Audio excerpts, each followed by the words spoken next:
Am Writing. You're listening to the Am Writing Fantasy podcast. In today's publishing landscape, you can reach fans all over the world. Query letters are a thing of the past. You don't even need a literary agent. There is nothing standing in the way of making a living from writing. Join two best-selling authors who have self-published more than 20 books between them. Now, on to the show with your hosts, Autumn Burt and Jasper Schmidt. Hello, I'm Jesper. And I'm Autumn. This is episode 116 of the Am Writing Fantasy podcast, and today we'll have a conversation around reaching out to book influencers or bookstagrammers, if that's something we can call those people. They are. In order that's what they go by. Market your books. Yes. So that'll be interesting. It will be. I like Instagram. Well, I usually like Instagram, but we'll get into that later. I had a hiccup last week. Nothing I touched or broke, but I did notice a new trend on Instagram that, but we'll get there. So how are things for you? It's good. I was actually out with my youngest son to soccer practice for the first time in a very, very long time today, due to the Corona lockdown. Yeah, so that was pretty cool. But it got pretty cold pretty fast, I must say. That's too funny. What's the? I mean, it's still spring, but it can't be that bad over there. No, well, the temperature just dropped really fast all of a sudden. It was, I think when we went there, it was probably like 10 degrees Celsius. And then 1.5 hours later, once the training's finished, it was 2 degrees. Oh, so, and I was standing still, of course, just standing there watching it, right? So standing still for 1.5 hours while the temperature drops, it becomes pretty cold after a while. It's probably better to be the referee and be like running around and keeping warm. Much better. Yeah. Much better, yes. That's shouting at people and stuff like that. It'll keep your adrenaline going. Oh, geez. Yeah, well, you got to get your exercise. You cheer for your son, even though it was just practice, so it wasn't a game. But still, you could be out there shouting. No, I don't think that's good. I mean, it's some parents just don't know how to control themselves, honestly, and it's just let the kids have fun, let them play. Why do you have to stand and shout at them? Oh, so that's not just a U.S. trait. That's over in the European Union too. It's good to know. I thought it was just us crazy Americans. Yeah, it's not good. Yeah. Oh, and by the way, I should also mention, because the podcast people can't see this, but something new.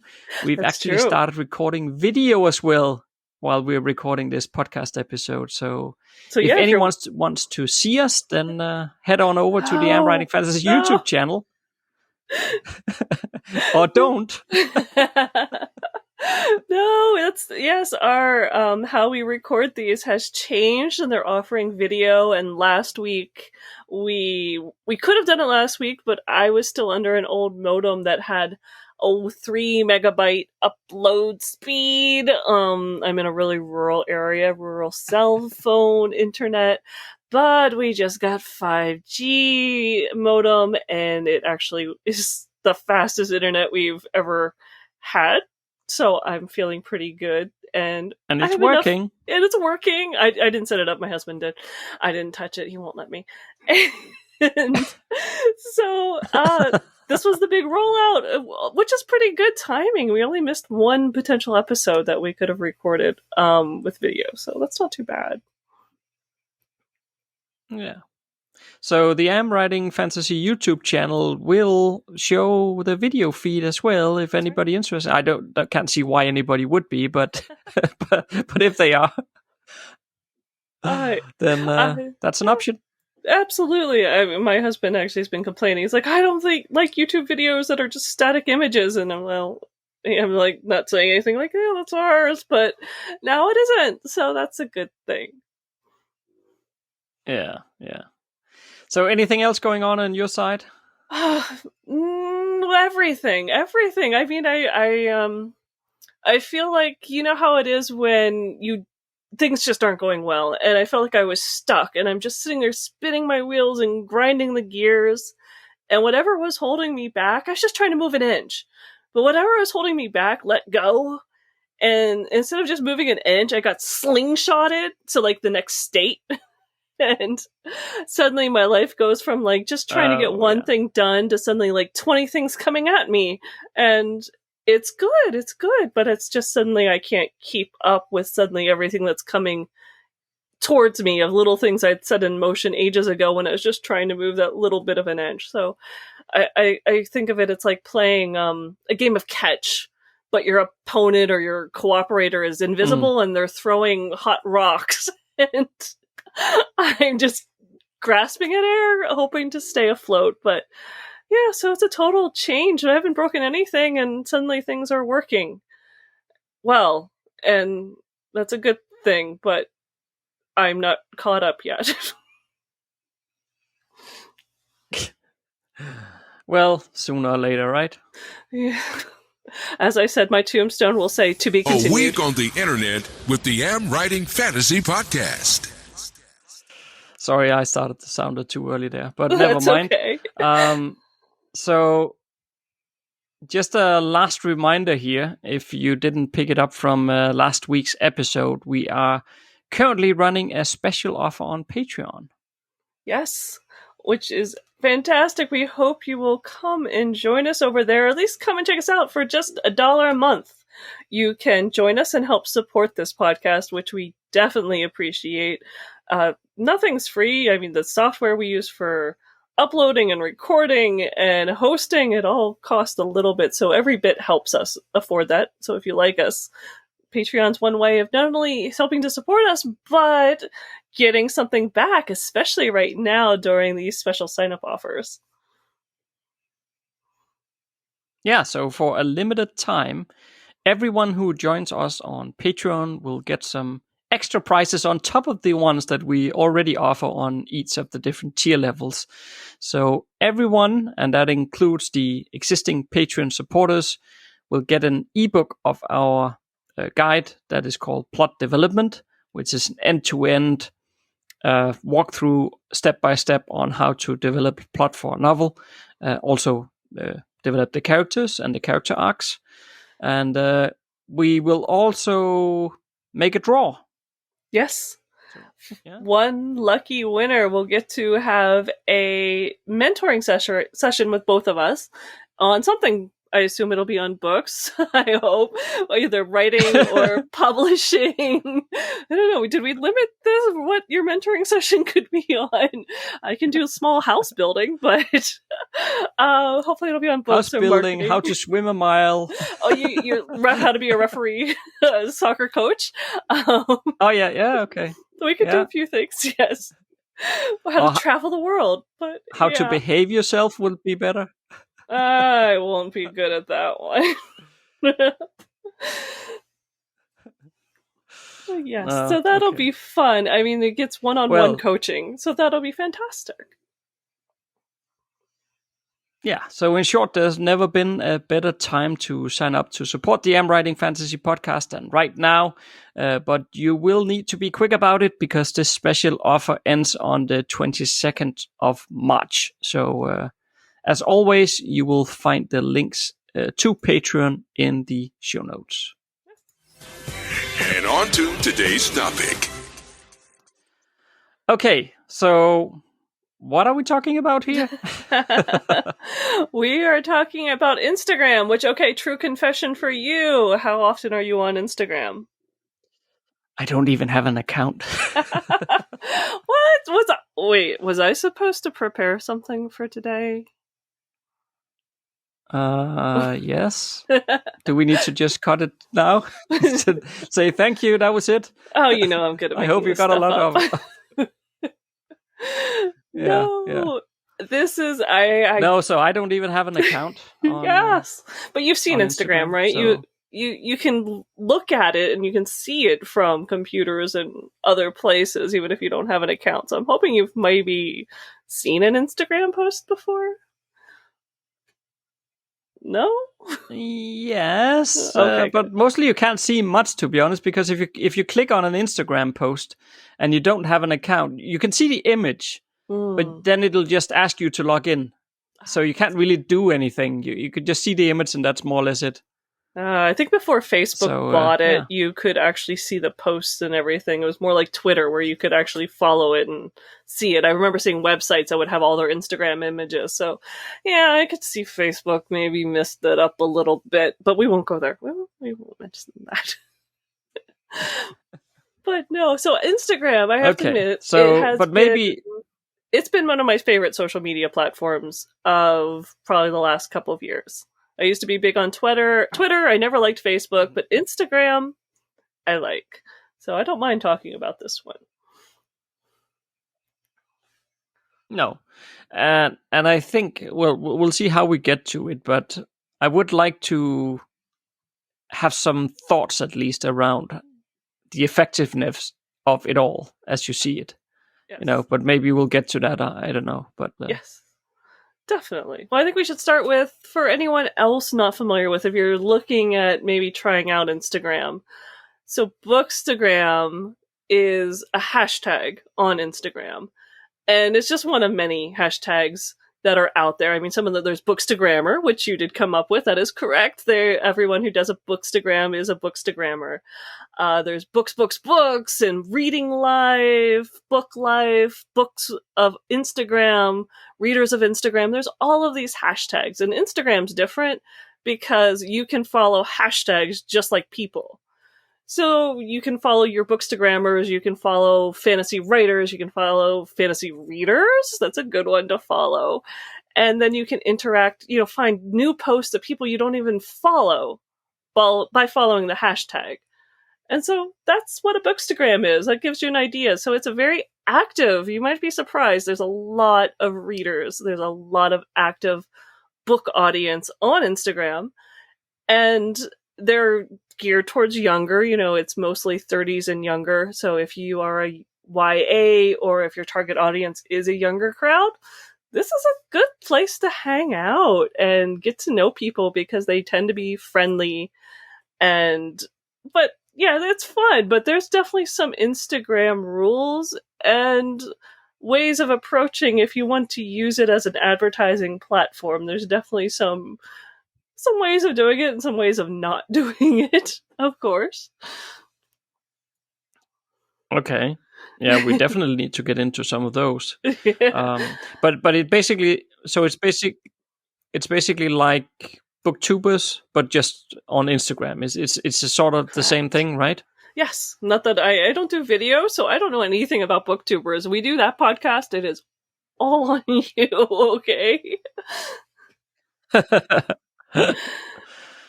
Yeah, but booktubers is usually those people on YouTube who will review books and then talk about what they felt about the book and so on and so on. But I don't know how much they do of that on Instagram.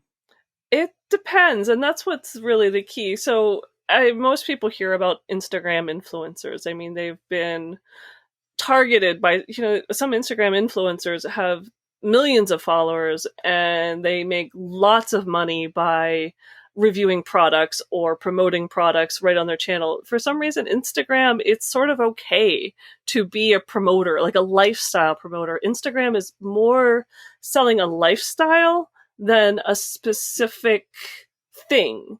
So if you are a Bookstagrammer, you're selling a lifestyle of reading fantasy and being a huge fantasy fan. And that's one of the key things to remember. I mean, they can have thousands of followers, they can have lots of comments, and it's great to interact with them. So they are influencers, but I think one of the biggest takeaways is that these are people who are serious and professional about building a brand, just like we as authors are serious and professional about building our brand. So this is not a book reviewer with a blog that you're just like, hey, I'll give you a free book. Well, you look at my book. This is someone who has spent sometimes hundreds of dollars to buy little props for their images. They have a whole look, they have a color scheme, they have a genre, they have something about them that is really that they're trying to sell and promote, as well as gain new followers. And you're kind of tapping into someone, especially the upper tier ones, that these are people that are professional about this, and you have to treat them as an equal and not as like, hey, I'll just give you a free book, do me a mention, okay? You should be a little more serious. And especially Instagram, it is all about the image. There are some people who do videos, and so you'll get stories. There's Instagram stories that they only last for 24 hours, and you will get them, they could be only 15 seconds. So maybe you'll get them holding up your book and they'll say a little blurb about it, and then it'll be gone. Or they can do a post about it. And for that, they usually do the pictures and the little, I mean, they're some of the top tier Bookstagrammers. Oh my goodness, I don't know how many props and things they have. They have wands, especially the ones into the fantasy genre, dragons and wands and crystals and sparkly lights, and it's just crazy what they have. It makes me want to have a bigger cabin every time I see them. Yeah, but I also think that it matters a lot to, well, as I think you probably alluded to it there, right? But I would think that it matters a lot to get the right type of influencer. And it's not like a one size fits all thing. Yeah, you need to find somebody who loves your genre and caters to that type of audience, I guess, right? Absolutely. And that's one of the things. I mean, if you just look at the hashtag Bookstagrammer or follow it, the top 9 posts on any hashtag you look at are the top 9 trending, like when you go into Twitter and it tells you like the trending posts on the side. It's sort of the same thing on Instagram. You get a block of 9. And those are the top ones at that moment in that hashtag. And you can look through them. And Bookstagrammer is great, but it's specific to books, but it's not specific to your genre. So you do need to do some research. Like I noticed right now, Sarah J. Maas just released A Court of Silver Flames, which is the next book in her Crown of Thorns and Roses series. And so I have seen a lot of people just posting pictures with that book, doing little reviews, saying where they are and they're reading it, what they're thinking of it. There's tons of posts. But if you read through them, you'll see a few people say, like, I never read fantasy, but I read this one. Because it is a popular book, and people are trying to build their brand and build their number of followers by saying, I'm reviewing this really popular book. Well, that's not a reason to go and ask them if they'll review your book if they typically do not read fantasy. You want to burrow down. You want to read through some other posts. In fact, one of the best things you can do is spend some time, follow the Bookstagrammer, comment on some of their other posts so they know who you are before you do a spam, a private message saying, hey, will you read my book too? You want to get to know them a little bit, see what they're going to offer you. Some people, Instagram's really interesting. You can't post a live link in a post. And so that's one of the fun things. So you can't really sell anything unless you're doing advertising, unless you put it in your bio link. So you need to see, how do they promote these books? Just because they do a review, what is that going to buy you? Is that going to have their audience really excited? Or will they be able to post a link for something for you, or at least tag you so that they'll go and follow you and you'll get a whole bunch of new followers? That's not a bad outcome, because then you can offer them, all your new followers, hey, look at my link, here's a freebie, go follow it. So you've got to be strategic. You can't just say, hey, I'm going to go get a Bookstagrammer to review my book and it's going to do X. You got to figure out what your X is before you go and find your Bookstagrammer. Yeah, nobody likes to be asked a favor out of the blue by somebody who they have no idea who it is, right? I mean, nobody likes that. So the starting of building a relationship in advance is very important, I think. But I'm also thinking that going after the top tier ones might not be very smart. I think if you wanted to go for a top tier one, I would say maybe your first one, start lower. Start with someone who has a moderate amount of followers who is willing to work for you or work with you. But definitely, if you're going to go for the top tier ones, you've got to have a platform. You've got to have a really gorgeous book cover. Remember, pictures are everything on Instagram. The posts are nice, but it's the picture that really is the most popular thing that people are scrolling through Instagram for. So if you don't have a pretty cover, No, and the fact is, most of these Bookstagrammers, the big ones, they have these bookshelves the size of rooms, which I'm so jealous. They have them organized by color. Some of them have them all white. It's just crazy the amount of time they spend organizing their books. But think of it, they're real books. They like real books. So you need to be offering, maybe you can offer someone a free ebook, but they're probably going to want a paperback, and they're going to respond a lot better if you're offering a free paperback. So you're probably, unless you got some money, which if you do, I don't know why you're trying to hunt down Bookstagrammers. There's other ways of, advertising than this. You probably don't want to be sending out like 30 or 40 or 50 paperbacks. You're going to have to choose just a couple. Grab 5 paperbacks, choose 5 Bookstagrammers. Call that a success, because they're going to want paper. It's going to sound a much better offer if you can send them a paperback, because they're going to want that for their photo.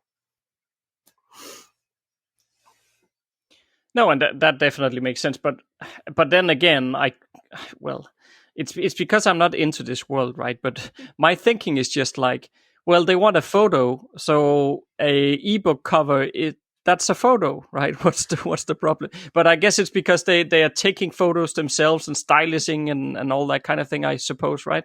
It is, and it's harder. The most covers you see of like ebooks or iPads with a book cover photo are not actually on the image because of the screen reflection and everything else. Usually those are all digitally altered images, and yet to get their props and everything else there, they usually want a paperback. They're pretty old school, especially the fantasy ones. I've noticed they really like a real book. They want to hold up a real book. They want to hold up an iPad or a phone. They want something really pretty. Yeah. No, and I see the same thing goes for the booktubers as well. They also want the physical. But in their case, I really understand it, because they're talking to camera. So they want to be able to show it to the camera that it is this book, right? So I understand that. But the Instagram stuff, it's still weird to me, because you could just download the book cover image, right? And then you could do photo manipulation and do whatever. But never mind. It's just me. I know it's just me. So just ignore my comments. Well, because I don't have a big staging area. When I do my images on Instagram, I'm often photo manipulating things and putting them in places that I don't actually have. So I get that, but that's not the brand that most of the Bookstagrammers are. They're going for authentic. This is their real house. This is their real reading room. They are really readers, and they're really serious readers. So they want the real deal. That's just the way it goes. Authenticity is the key, and they want to show it off. That's fair enough. Yeah. But how do you see the time investment in this stuff? Because if we're saying, number one, you have to build a relationship with these people in advance. So of course that takes a bit of time. So I'm automatically there already thinking that you should probably do this if you like the Bookstagram stuff anyway. So if it's like, I love this anyway, it would not be something like, if I was the one, I probably would not give myself the advice to say, start building a relationship with these people, because I don't really, it's not that I dislike it, but I don't find any pleasure in going on to Instagram and finding pictures and following these people. And I don't enjoy it. So wouldn't it be better just to say, then don't do it? I'm always thinking, like, isn't the advice to say you should only do it if you like it already, or what? Or what do you think? If you like it already, or if it's your audience. If your audience is younger, if your audience is going to like Bookstagram or Bookstagrammers, even if you hate it, then it might be a good thing to give a try. Because, I mean, maybe you have to do follow a couple Bookstagrammers, narrow it down, talk to them for a week or two, or maybe a month. But again, you don't have to do it every single day. You stop in once or twice a week, talk to them, see what they're posting, comment on their posts for a month, and then private message them and saying, hey, I really like what you do. I love your look. I love the books you review. I write something similar. I will give you a free paperback if you are willing to, look at mine and review it. And by the way, here's a link to the actual, the ebook, so you can see what you're getting into, or even a blurb, or I'll give you an ebook if you want to read it first, so that you will like it, or at least a sample. So you want to at least, build up some kind of relationship, but it's not going to be like months and you're talking to them for every day for hours on end. It does not take long to go into Instagram and do a post, especially if you're following a few specific people. Okay, fine. I'll accept that answer. But then I have another critical question. Okay. Yeah. I have to be the critical voice today. So let's then say you don't have to overdo the engagement and all that, so it's not too much work. But then, what is the actual likelihood of them actually saying yes? Because Mr. Nobody comes and say, "Hey, can you please? Would you mind reviewing my book or whatever?" I mean, I understand when you say Sarah J. Maas and stuff like that. Now, of course, she's gonna get Bookstagrammers or Stephen King or Brandon Sanderson or whatever, right? But what about the rest of us mortals? Is it even possible? Do you think? Oh yeah, I definitely think it's possible. Having been there and around, some of these readers, they're professional readers. They can read a book in a day, and so they need a lot of books, and a lot of them do like to, some of them, that's their thing, is to go to book sales and find books that they prefer. Some of them happily take other books. Again, it's all about finding out which ones are going to be more open to you, and some of them might say, no, it's just not my cup of tea. But a lot of them like books, even if it's for a prop, even if they might not get to it for a month or so, you don't know. But I think they would be, if you have a nice cover, if you are a good enough writer, if you can entice them, I think you'll be fine. But if you have maybe only one book out, and it's, you did the cover yourself, they might politely say no. So you have to watch that. Mm. And I definitely think it's important too. Well, I guess. Yeah. Go ahead. No, sorry. Yeah, there is a bit of delay here, so sorry for that. So I didn't pick up that you started talking. But I was just wondering as well that I guess they don't really mind how much or how little of an audience you have then, because from their point of view, the main thing that they want is just the free book, and they want some, let's call it, content that they can produce then by reading the book, right? So they don't really, to that, as long as the book looks wonderful and it is within the stuff that they like to read already, then I guess they don't really care if you have your aunt and your brother following you on Twitter, or if you have 125,000 people following you. I guess they don't really care. I don't think it does. It would probably be helpful if you can then, cross promote them or offer them some kind of cross promotion in some way. But a lot of them, they're looking for content. They're looking for nice pictures or good books to review. And you're basically maybe offering them something, a freebie, and as a selection that maybe they wouldn't have found otherwise. They might be happy about it. So it's not something they're going to just out and out refuse. Not everyone. Some are going to have some, like they're reading, their to be read pile might be a mile long and they're just like, no more. That's one thing about readers. They tend to always want another book, don't we? Always. Yeah, because that's basically my fear in all of this, is that they might easily say, yeah, sure, send it to me, but they have like a to be read pile that is so because imagine a lot of people will be doing this, right? A lot of people will be reaching out to them, and maybe they just say, yeah, sure, no problem, send it to me, and then it goes into the pile. And not to say that they never get there, but what if it takes a year before they get to your book, right? Is it then worth it? Yeah, well, of course, that'll be nice once they get to it, but maybe that was not quite the point. Maybe you released the book and you wanted it to give a bit of a boost, and then a year, well, then you could say it gets a boost a year later. But it more sounds like you need to be aware of your, let's say, strategy here, or you set your expectations right. Definitely. I think it's you need to be clear when you private message them and saying, I have a book that's a new release or that I'm looking to promote in June. Just be clear. And like I said, you need to know what you're going to get. Why are you approaching this Bookstagram? Or is it because they are incredibly popular, or because you think they have an audience that you would like to get into? Are they going to tag you? Because you're not going to get a free link. Anyone who reads that post will have to go and probably search your book. Or if you get tagged, they can go and follow you and read your bio and maybe find out where you're giving away your freebie, because you only have one link.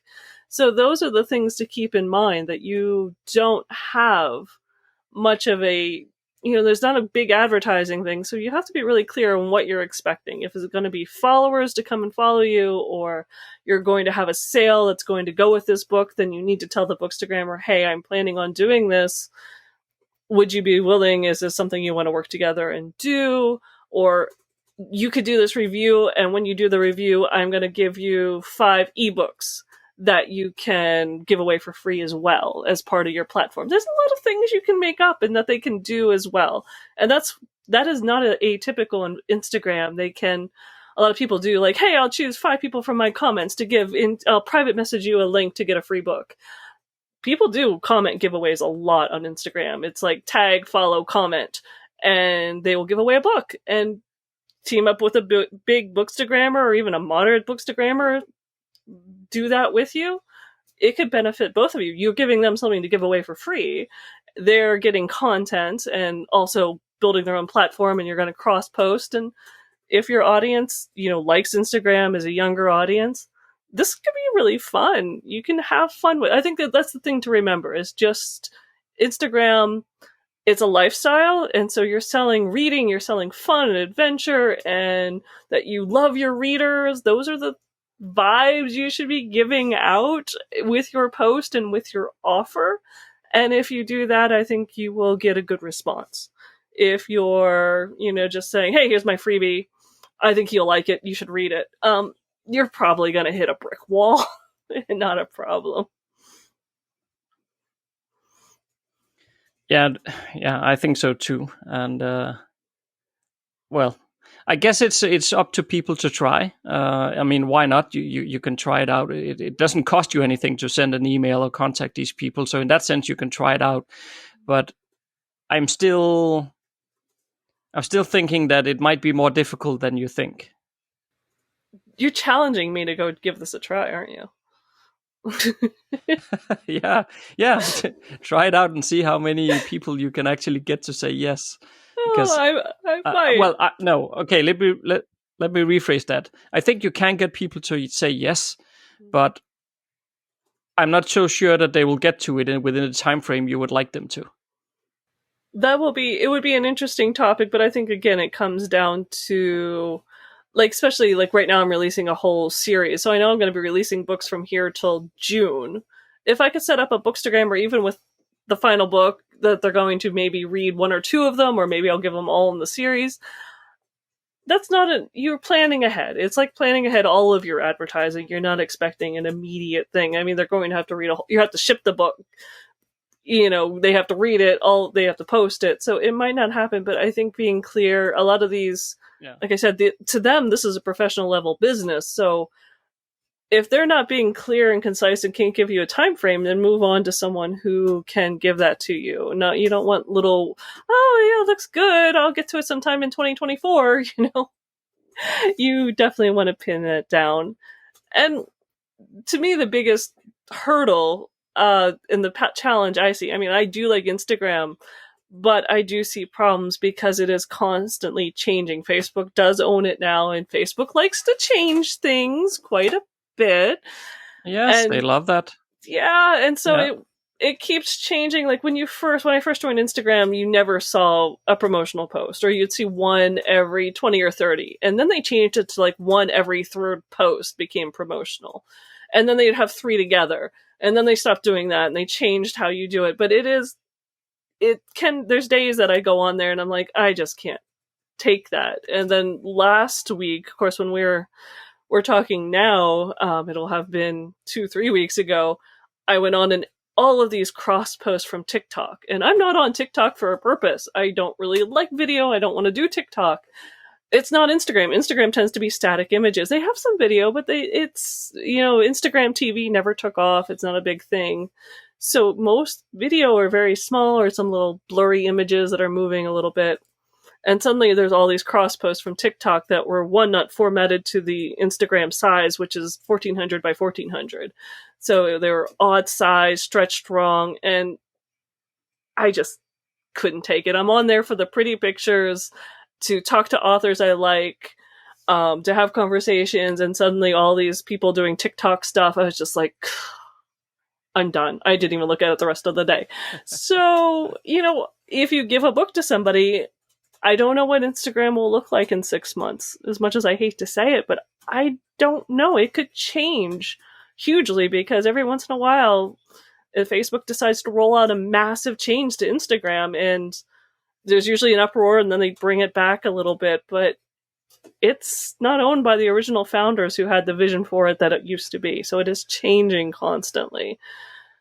And so there is that. So if you do give away someone a book and they say, I'll read it in 8 months, it might be fine. The asteroid could have hit the Earth by now too, so I don't know. No, that's true. But I was actually thinking while you were talking that might be the, so to speak, easiest way of getting mileage out of Instagram would be to basically just reach out to, let's say, a new Bookstagrammer like once every 2 weeks or once a month or whatever, and don't care about when they get to it, but just sort of get the wheel turning and just keep turning it. Yeah. Yeah. Well, yeah. And then eventually something will pop out here and there that then they got to it.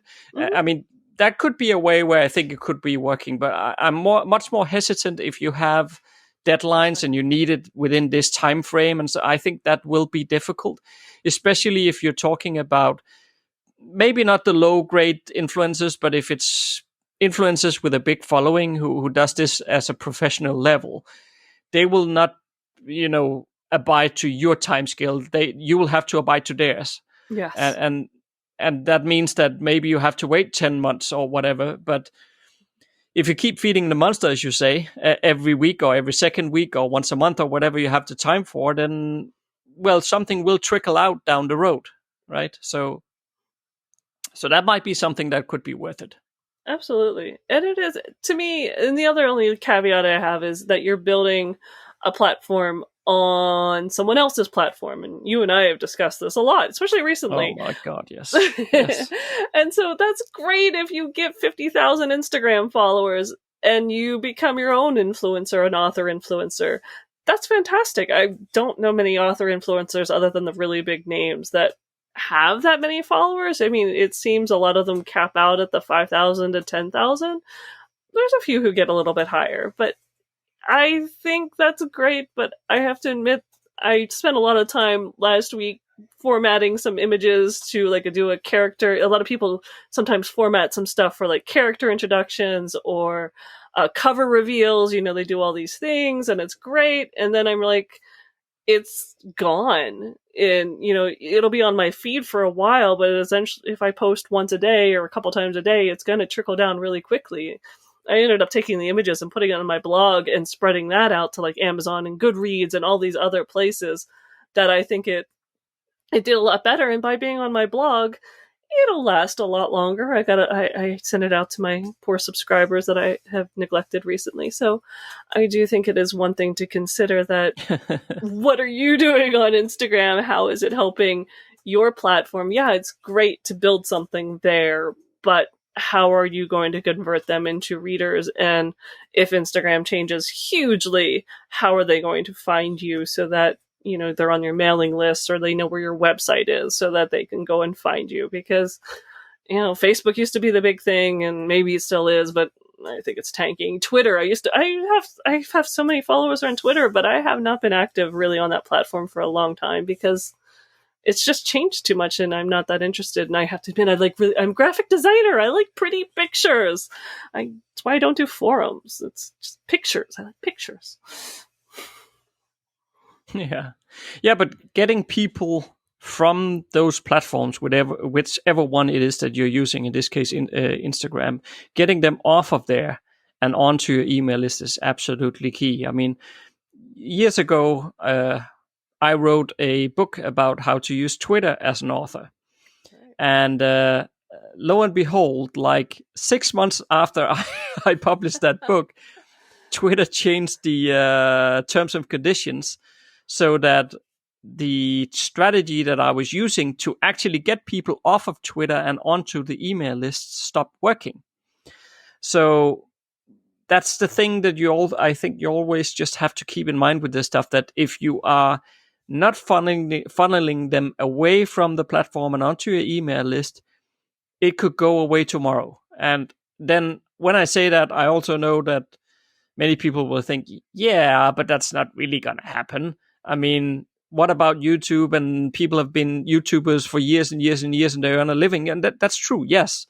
But sometimes it happens. And maybe it hasn't happened yet. And maybe it won't happen for the next 2 years. Who knows? I don't know. But I'm assuming that being an author means that you want to build a lifetime career out of this. And one thing I can say for sure is that Instagram will change over the next 50 years. It will not be the same. So if that's the only place where you have your audience, you have an issue, right? And there was also the people at some point that built their entire business based on Google Ads and stuff like that. And then at some point, Google changed how Google Ads worked, and they didn't pay out affiliates at the same level anymore, and so on and so on. And people's business stopped from basically overnight, right? Yes. From one day to the next.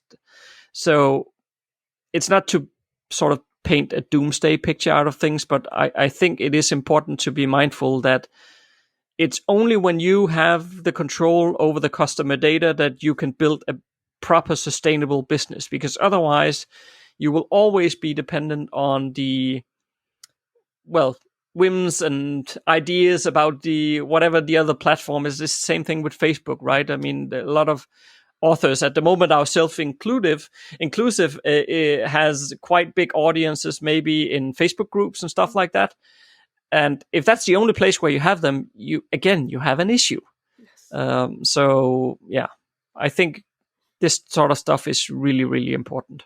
I agree. And that's why, it's definitely got me thinking again that making sure your core, the stuff you own, like your own website, your own blog, make sure that that's solid and growing, and push out to the other platforms. You reuse your posts. Or I still love it about blogs. I mean, you can link your website blog to your Amazon profile, to your Goodreads profile. You can spread that out to your Twitter, to your Facebook. You can't link it to your Instagram, but you can find ways of cross-posting it. I know you use a social poster. I use Social Pilot. There are ways of pushing out even a blog post. Even if the link isn't live, you can if you have an easy website, which is the whole purpose of having a website name, is that it's easy to type, you can send people back over to it. And so, making sure you're generating those links to come back to where your core, your center core that is strong, that you own is really the best use of your marketing time, rather than sitting there on Instagram for hours and hours, or sitting on Facebook for hours and hours.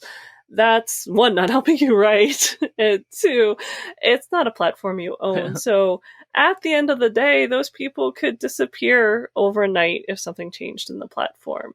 I mean, everyone says that about Amazon, and that's one reason I'm wide and you're wide, is that if something happens on Amazon, it's not our only basket of eggs. But I really do believe that. I mean, I don't just talk that, I walk that. Yeah, and we also had, I don't remember the episode number anymore, but people can search for it. But we had Joanna Penn on a past episode as well, where we talked about diversifying your income, and that's exactly why it is so important. And she's a big advocate of that as well, to make sure you don't have all the eggs in one basket, because it's gonna hurt one day if that's what you do. Maybe not now, maybe not next 5 years, but one day it will hurt. So yeah, try always to diversify, making sure you control your audience, meaning that you have them on an email list, so that you know that no matter what happens with Facebook or Instagram or whatever, you have a way to contact those people when you have a new book out. That's the only way to build it sustainable. Yes. And speaking of new book out, according to when this podcast is released, I released a book yesterday. I can't wait to the future me to tell the present me how that goes. So I don't know. I just realized that. That's really exciting. That's perfect. I want to time travel to the day after my book release. Yay! Okay. Back to the podcast. That's perfect. Yeah. No, but any final words on Bookstagram and Instagram and whatnot? No, other than, like I said, it's a lot about branding, it's a lot about lifestyle, and it's a lot about, I would assume, unless you're writing dystopian or something really dark and depressing, that it's about having a little bit of fun. So do keep that in mind. That's sort of what Instagram is about. It's not about just selling one thing. It's about selling a whole lifestyle of what it's like to be a reader. So treat the Bookstagrammers like professionals who, with a professional brand, equal, if not better than yours, and be nice. But come say hi. It's really fun. And if you do, come say hi to me. So because I'm on there and you're not, but I really do enjoy it, assuming they stop cross-posting TikTok.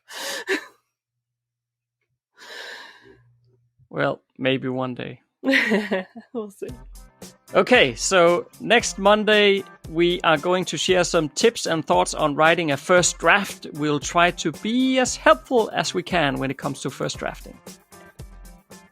If you like what you just heard, there's a few things you can do to support the AmWritingFantasy podcast. Please tell a fellow author about the show and visit us at Apple Podcast and leave a rating and review. You can also join Autumn and Jasper on patreon.com/AmWritingFantasy. For as little as $1 a month, you'll get awesome rewards and keep the AmWritingFantasy podcast going. Stay safe out there and see you next Monday.